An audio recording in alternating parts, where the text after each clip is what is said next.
Hey, I'm Wendy. This is my series, Love, Loss, and Lipstick. Part 11, I think. I should have checked first. Just while I'm getting for work, sharing my story. And when I am finished putting my makeup on, we'll be done for today. To back up a second from last week, we had our wedding weekend and it was fabulous. We had everybody over to open presents on Sunday and spend time with some family. And then Monday morning, Steve left to go to work for 10 days. There was no honeymoon. We had bought our house, we helped pay some of the wedding expenses, and so a honeymoon wasn't in the budget. But a job for him was. So off he went. And I got myself moved in and unpacked some of our gifts. Worked. I wasn't lonely. I was good. But, I was kind of used to being apart. So it is what it was. So he came back. And we started playing house. We had some young neighbors. We hadn't met yet. They had like a 2-year-old. And they told us that they came over to be neighborly and to meet us. And we didn't have like window coverings or anything on the windows yet.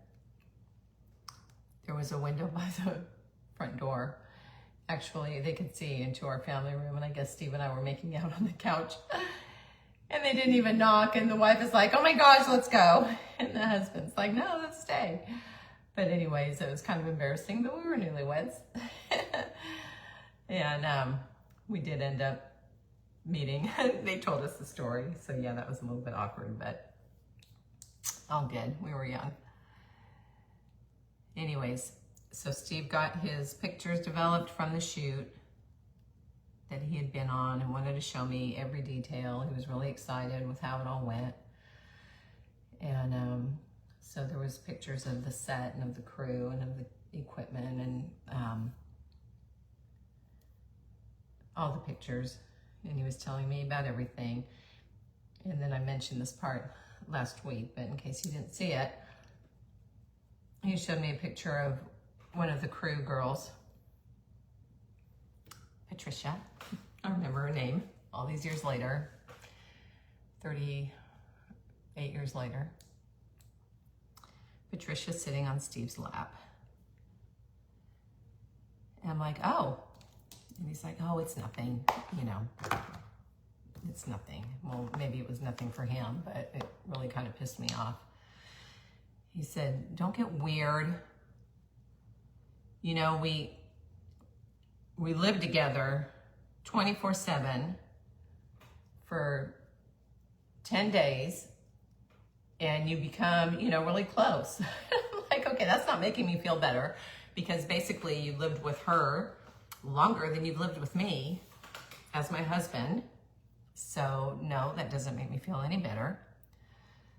And he kept, assuring me that if he had anything to hide, he wouldn't have showed me the picture. But it really irritated me. And so I couldn't let it go. And it brought up a conversation about friends and making new friends. Like, you don't need to be making new friends that are girls. And he said, oh, is this a new rule? I said, I mean, your friends, your old friends that are girls, are fine. You can keep those friends. Even the one that he went on vacation with.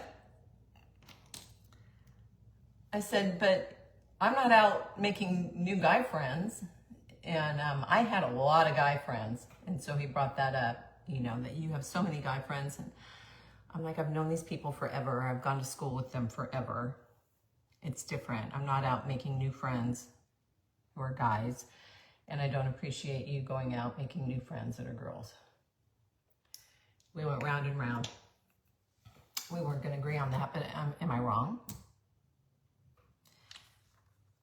Anyways, it was not the end of it, because his new friend, Patricia,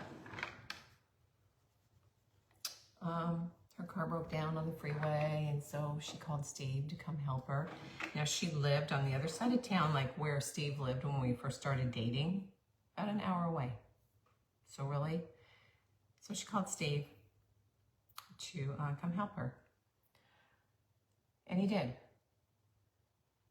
And then she called Steve. She needed a ride to the airport. I mean, that's so inconvenient. It was so far away. And I thought, why is she calling you? And he said, because I'm her friend, and I would do it for anyone that asked. And that's true. He would. But I didn't think that she should be I didn't think she should be asking. And then he also told me that we were going to host a little party. He invited everybody, the crew, and the people that he met on that shoot. He invited them over, and we were going to have a party, including her. I'm like, okay. So my mom told me, what, you catch flies with honey, or I don't know, there's some saying. She's like, be sweet. Just be sweet. And I thought, okay, I'm going to be a loving, doting, very doting PDA, new wife. Make sure she knows, this is my man. And I don't believe for a minute that she just wanted to be his friend. And I had never really been jealous or suspicious. And I did not like it. So everybody came over, met her in person. I did everything I said I was going to do, and it was a nice time. Everybody seemed to have fun. And that was the end of it. And as far as I know, that friendship dissolved. He told me that it wasn't worth it to be her friend when he knew how much it bothered me. And he knew I didn't like it. Anyways, he was putting it all back on me why he wasn't her friend anymore, which was fine. I didn't mind that, but I kind of wondered if that was really the truth, or if maybe she crossed a line. I don't know. Regardless, it ended, and that was fine with me. So, trying to adjust to this new married life thing, and surprisingly, it was harder than I thought. We were, fighting over stupid things. I still wasn't the best communicator, but we were trying to navigate. I mean, everybody who sees this, was newly married. If you were ever married, you were newly married, and,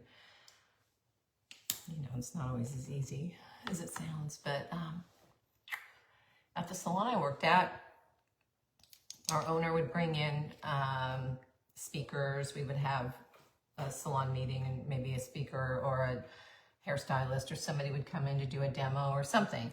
But this particular time, our owner had a client who was a therapist, and she was teaching us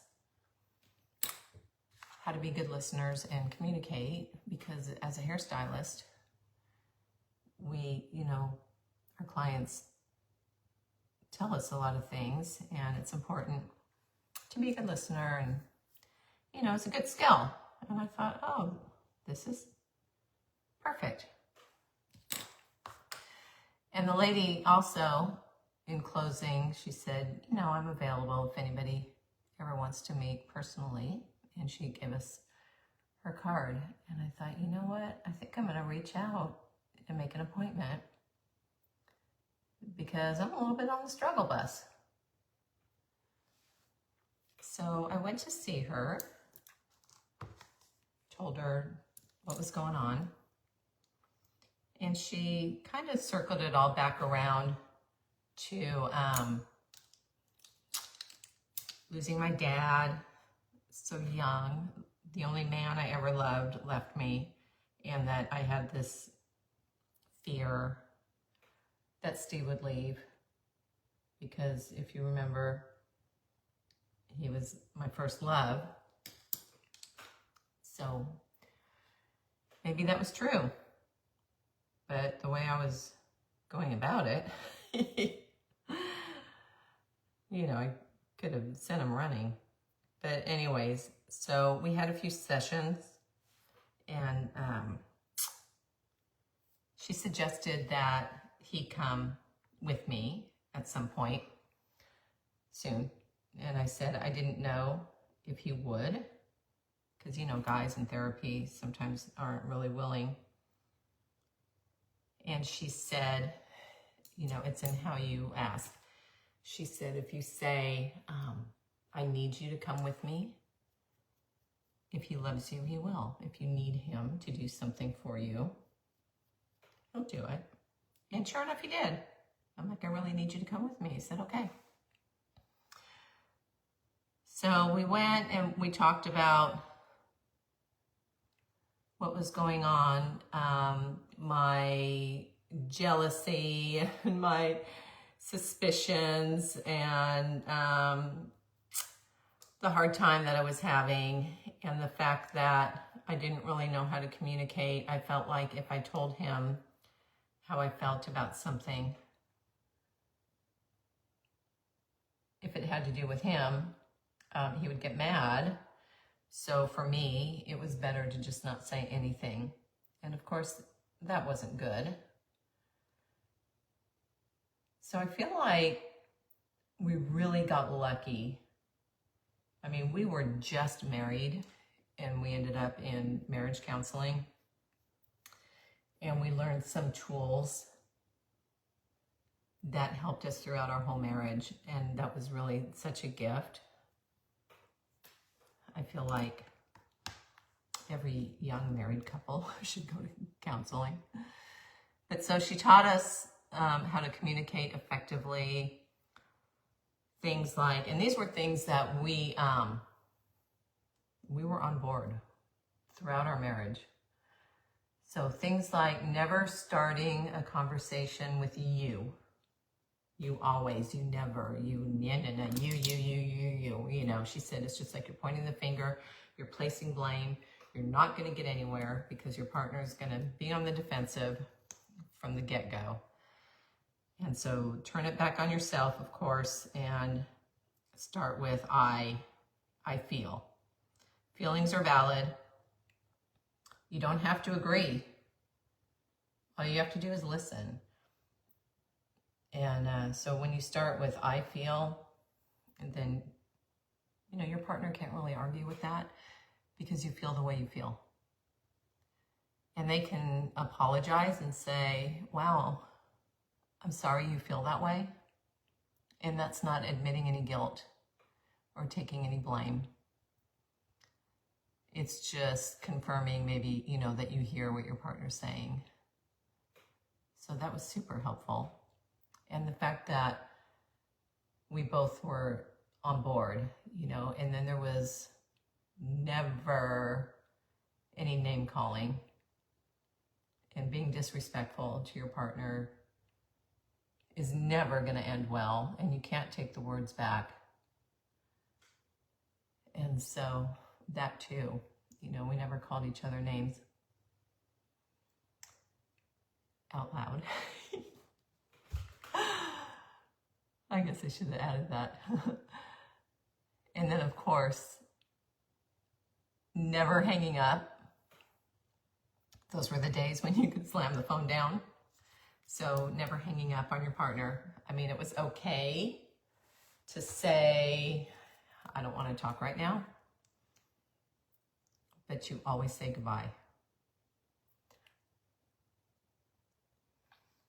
So like I said, I felt like, oh, I got eyelash in my eye. If you ever see anything I'm using or have questions, of course, ask me or comment, because I sell all of this makeup and skincare. But like I said, those were some good things to learn from the very beginning. I still don't like that girl. And things really got better after that. So I'm done. I don't think I forgot anything. Sometimes I start talking and I forget where I'm at. But thanks for watching, and I'll see you next week. Bye.